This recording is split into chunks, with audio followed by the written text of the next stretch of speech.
வணக்கம். நான் உங்கள் மோகனா. 31/8/2025 ஞாயிற்றுக்கிழமை தினத்தந்தி. இந்த பாருங்க முக்கிய செய்திகள். ரூபாய் 3000 பாஸ் திட்டம் சுங்க கட்டண சுமையை குறைத்ததா? கால மாற்றத்துக்கு ஏற்ப வாகன பயணமும் மாறி வருகிறது. காலையில் காரில் புறப்படும் போது சென்னையில் காஃபி, மதியம் மதுரையில் உணவு, மாலையும் நேரத்தில் குமரி முனையை அடைந்து ஆயா கடல் அழகை ரசித்து சூரியன் மறையும் காட்சியை பார்க்கும் அளவுக்கு சாலை போக்குவரத்து நவீனமாகி உள்ளது. 4 வழி சாலை இருப்பதால் தான் இது சாத்தியம்.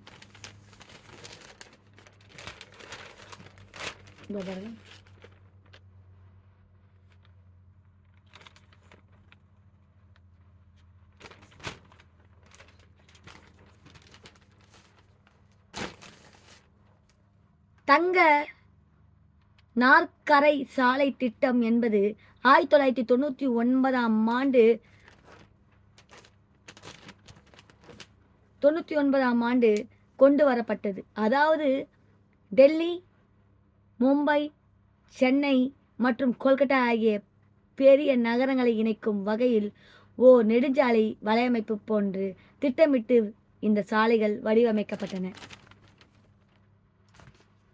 5.846 கிலோமீட்டர் தூரம் கொண்ட சாலை பணிகள் 2014ஆம் ஆண்டு முடிக்கப்பட்டன. உலகின் மிக நீளமான நெடுஞ்சாலை திட்டங்களில் இதுவும் ஒன்று. அதனைத் தொடர்ந்து நாட்டின் அனைத்து முக்கிய நகரங்களையும் இணைப்பதற்கான 4 வழி சாலை திட்டம் தேசிய நெடுஞ்சாலை ஆணையத்தால் முன்னெடுக்கப்பட்டது. பல நகரங்கள் 4 வழி சாலையில் இணைக்கப்பட்டு வருகின்றன. இதன் மூலம் 3 மணி நேரத்தில் செல்ல வேண்டிய தூரத்தை 2 மணி நேரத்துக்கு உள்ளாகவே சென்றடைய முடியும். தற்போது 4 வழி சாலையில் குறைந்தபட்ச வேகம் மணிக்கு 80 கிலோமீட்டர் என நிர்ணயிக்கப்பட்டு உள்ளது. விபத்துகள் அதிகம் நடக்கும் பகுதிகள், மக்கள் நடமாட்டம் மிகுந்த பகுதிகளில் 30 கிலோமீட்டர் வேகம் என நிர்ணயித்து உள்ளார்கள். தற்போது 4 வழி சாலைகளில் குறைந்தபட்ச வேகம் பணிக்கு 80 கிலோமீட்டர் என நிர்ணயிக்கப்பட்டு உள்ளது. விபத்துகள் அதிகம் நடக்கும் பகுதிகளில், மக்கள் நடமாட்டம் மிகுந்த பகுதிகளில் 300 கிலோமீட்டர் வேகம் என நிர்ணயித்து உள்ளார்கள். இந்த திட்டத்திற்கான அடிப்படை பணிகள் சாலை பராமரிப்பு ஆகியவற்றுக்காக 60 கிலோமீட்டர் இடைவெளியில் ஒரு சுங்கசாவடி வீதம் அமைக்கப்பட்டது. இதற்காக சுங்க கட்டணம் என்பது அந்த பகுதியில் கடந்து செல்லும் தரை பாலங்கள், மேம்பாலங்கள், சுரங்கப்பாதை வளைவுகள் ஆகியவற்றை பொறுத்து நிர்ணயிக்கப்பட்டது. குறைந்த தூரமாக இருந்தாலும் நிறைய பாலங்கள் இருந்தால் கட்டணம் கூடுதலாக இருக்கும். 2 சக்கர மற்றும் 3 சக்கர வாகனங்களை தவிர அனைத்து வாகனங்களுக்கும் கட்டணம் வசூலிக்கப்படுகிறது. இந்த கட்டணம் வாகனங்களுக்கு ஏற்ப மாறுபடும். சுங்க கட்டணம் வசூல் என்பது அரசுக்கு நிரந்தர வருவாய் ஏற்படுத்தி தரும் வகையில் தற்போது மாற்றம் பெற்றுள்ளது. நிறைய பகுதிகளில் சாலைகள் அமைப்பதற்கான செலவினத்தை விட பல மடங்கு சுங்க கட்டணம் வசூலிக்கப்பட்டு இருக்கிறது. உதாரணமாக 100 கோடியில் செலவில் 4 வழி சாலை அமைக்கப்பட்டது எனில் அந்த பகுதியில் உள்ள சுங்கசாவடி மூலம் வசூலிக்கப்பட்ட தொகை 1200 கோடியாக உள்ளது. நெடுஞ்சாலை ஆணைய விதிப்படி சாலை அமைப்பதற்கான செலவு தொகையை சுங்க கட்டணம் மூலம் வசூலித்து விட்டால் பராமரிப்பு கட்டணம் மட்டுமே குறைந்த தொகையாக வசூலிக்க வேண்டும். ஆனால் இந்த விகிதங்களில் அவ்வப்போது மாற்றம் கொண்டு வந்த சுங்க கட்டணம் என்பது நிரந்தரமாக்கப்பட்டு உள்ளதாக குற்றச்சாட்டுகள் உள்ளன. அத்துடன் ஒவ்வொரு வருடமும் ஒரு குறிப்பிட்ட சதவீத தொகை அதிகரிக்கப்பட்டு சுங்க கட்டணம் வசூலிக்கப்படுகிறது. இதனால் வாகன ஓட்டிகளும் சுங்கசாவடி பணியாளர்களுக்கும் மோதல் என்பது நாடு முழுவதும் தொடர்கதையாக உள்ளது. இதனை தவிர்க்க பாஸ்டெக் என்ற ஸ்கேன் மூலம் கட்டணம் செலுத்தும் ஆன்லைன் முறை கொண்டு வரப்பட்டது. இந்த நிலையில் சொந்தமாக வாகனங்கள் வைத்திருப்பவர்களுக்கு சுங்கச்சாவடி கட்டணம் பிரச்சனையை தீர்க்க மத்திய அரசு கடந்த 15ஆம் தேதி சுதந்திர தினம் முதல் வருடாந்திர பாஸ் திட்டத்தை அறிமுகம் செய்தது. அதாவது 3000 கட்டணம் செலுத்தினால் ஒரு வருடத்திற்கு 200 சுங்கச்சாவடிகளை கடந்து செல்லலாம். இந்த திட்டம் சொந்தமாக கார் வைத்திருக்கும் நடுத்தர மக்களுக்கும் வியாபாரிகளுக்கும் வரப்பிரசாதமாக அமைந்துள்ளது. எனினும் மதுரையில் இருந்து சென்னை சென்று வர ஒரு முறை காரில் பயணம் செய்வதால் சுங்க கட்டணமாக மட்டும் ரூபாய் 1 செலுத்த வேண்டியுள்ளது. இந்த பாதை உள்ள 7 சுங்கச்சாவடிகளில் 14 முறை வேண்டியிருக்கும். மாதம் 2 முறை சென்று வந்தால் 28 முறை சுங்க சாவடிகளை கடக்க 3000 செலுத்த வேண்டியிருக்கும். மாதம் ஒரு முறை சென்று வந்தால் கூட வருடத்துக்கு 18,000 செலவாகும். இப்படிப்பட்ட சூழ்நிலையில் ஆண்டுக்கு 3000 திட்டம் வரவேற்பை பெற்றுள்ளது. ஆனால் ஒரே நிபந்தனை, சொந்த பயன்பாட்டுக்காக கார், ஜீப், வேன் வைத்திருப்பவர்களுக்கு இந்த சலுகை பொருந்தும். வணிக பயன்பாட்டு வாகனங்களுக்கு பொருந்தாது. இந்த சலுகை பெற ராஜ்மார்க் யாத்திரை என்ற செயலியை பதிவிறக்கம் செய்ய வேண்டும். அதன் மூலம் மட்டுமே கட்டணம் செலுத்தி பயன்பெற முடியும். அந்தந்த மாநில நெடுஞ்சாலைகளால் பராமரிக்கப்படும் 4 வழிச்சாலை சுங்கச்சாவடிகளில் இந்த திட்டம் செல்லாது. 3000 பாஸ் பெற்றுள்ள பயணிகள் எண்ணிக்கையில் தமிழகம் முதல் இடத்தில் உள்ளது குறிப்பிடத்தக்கது. இதற்கு அடுத்த இடங்களில் கர்நாடகா, ஆந்திரா, ஹரியானா மாநிலங்கள் உள்ளன. இந்த சலுகை அறிமுகப்படுத்தப்பட்ட 4 நாட்களில் 5 லட்சம் பேர் 3000 கட்டணம் செலுத்தி வருடாந்திர பாஸ் பெற்றுள்ளனர். இதுவும் ஒரு சாதனையாக பார்க்கப்படுகிறது. இங்க பாருங்க, ரத்து செய்யப்பட்ட சலுகைகள்.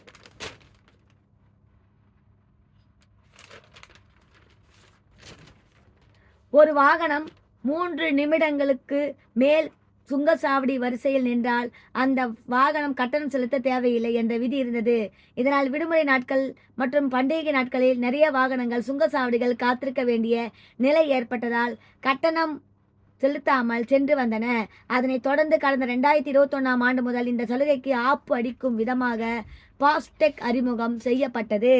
அதன் பின் 100 மீட்டர் தூரத்துக்கு பின்னால் வாகனங்கள் வரிசையில் நின்றால் கட்டணம் செலுத்த தேவையில்லை என்று உத்தரவிட்டப்பட்டது. இதற்காக மஞ்சள் கோடு வரையப்பட்ட கட்டண சலுகை வழங்கப்பட்டது. ஒரு சில சுங்கச்சாவடிகளில் இந்த விதிமுறைகளையும் மீறி கட்டாய வசூல் 19ஆம் தேதி முதல் இந்த சலுகையும் திடீரென எந்தவித முன் அறிவிப்பும் இல்லாமல் ரத்து செய்யப்பட்டது. தற்போது கூட்ட நெரிசலில் காலங்களில் வாகனங்கள் நீண்ட நேரம் சுங்கச்சாவடியில் காத்திருக்கின்றன. பணம் செலுத்திய பின்னரே சுங்கச்சாவடியை கடக்க அனுமதிக்கப்படுகிறது. அடிப்படை கட்டமைப்பு வசதி மற்றும் சாலை பராமரிப்பு என்ற பெயரில்தான் சுங்க கட்டணம் வசூலிக்கப்படுகிறது. ஆனால் பெரும்பாலான தேசிய நெடுஞ்சாலைகளில் பராமரிப்பு மோசமாக உள்ளதாக வாகன ஓட்டிகள் புகார் தெரிவிக்கிறார்கள். தமிழகத்தில் சில சுங்கச்சாவடிகளில் பராமரிப்பை பணியை முடிக்கும் வரை 50% மட்டுமே கட்டணம் வசூலிக்க வேண்டும் என்று ஐகோர்ட் உத்தரவிட்டது குறிப்பிடத்தக்கது. கேரள மாநிலம் திருச்சூரில் உள்ள பாலி யோக்ரா சுங்கச்சாவடியின் எல்லைக்கு உட்பட்ட பகுதியில் உள்ள ரோடு மிகவும் மோசமாக இருப்பதால் கட்டணம் வசூலிக்கப்படக்கூடாது என கேரள ஐகோர்ட் உத்தரவிட்டது. இந்த உத்தரவை எதிர்த்து தேசிய நெடுஞ்சாலை ஆணையம் சுப்ரீம் கோர்ட்டில் மேல்முறையீடு செய்தது. சென்ற வாரம் விசாரணைக்கு வந்த வழக்கில் 1 மணி நேரத்தில் கடக்க வேண்டிய தூரத்தை அதிக நேரம் செலவழித்து கடப்பதற்கு இதற்கு சுங்கச் கட்டணம் செலுத்த வேண்டும் என்று சுப்ரீம் கோர்ட் நீதிபதிகள் கேள்வி எழுப்பி கண்டனம் தெரிவித்தது குறிப்பிடத்தக்கது. அப்புறம் பாருங்க, சுங்கச்சாவடி இல்லாத நாடுகள்ங்க. அதுக்கப்புறம் அத்தியாவசிய பொருட்களுக்கான வாகனங்களுக்கும் சலுகை வருமா? இந்த பாருங்க,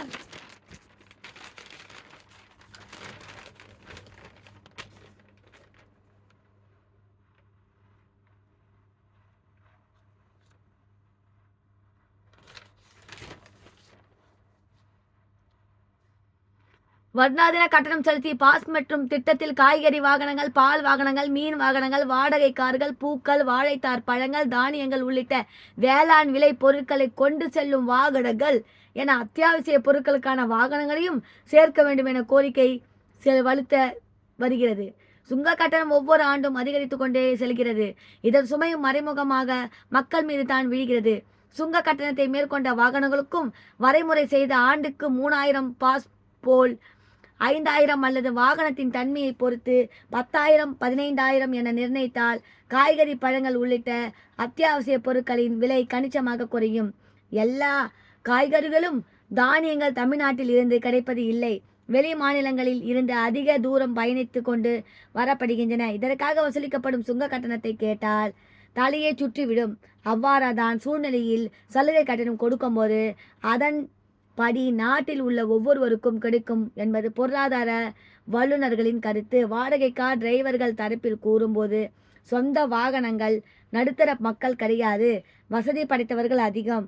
ஆனால் வாடகை கார் ஓட்டும் நாங்கள் வசதி படைத்தவர்களா, எங்களுக்கும் 3000 சலுகை கட்டணம் தரலாம்.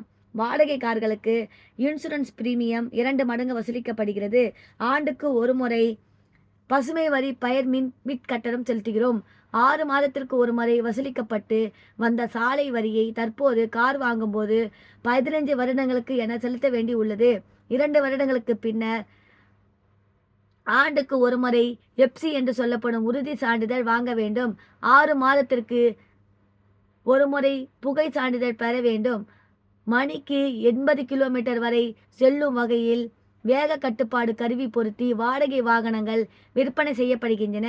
அதுவே பழைய வாகனம் வாங்குவது என்றால் RDO அலுவலக புரோக்கர்கள் மூலம் 5000 செலுத்தி, 80 கிலோமீட்டர் மூலம் 5000 செலுத்தி வேக கட்டுப்பாடு கருவி பொருத்தி சான்றிதழ் பெற வேண்டியுள்ளது.